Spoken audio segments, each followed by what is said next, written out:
Αστέρας. Ο Κετού περνάει τον Καραγιάννη. Κάνει μια νέα σέντρα, η μπάλα κόρνερ.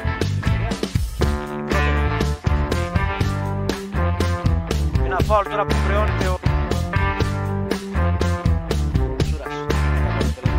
Ιωαννίδης. Πάζει και μόνος του με όλους. Ένα κόρνερ τώρα για τα Χανιά.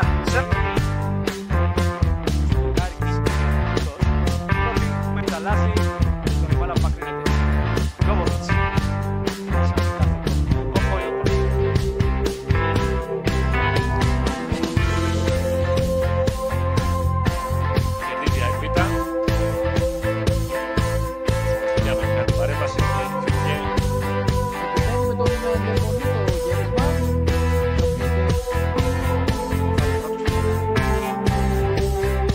Καλό.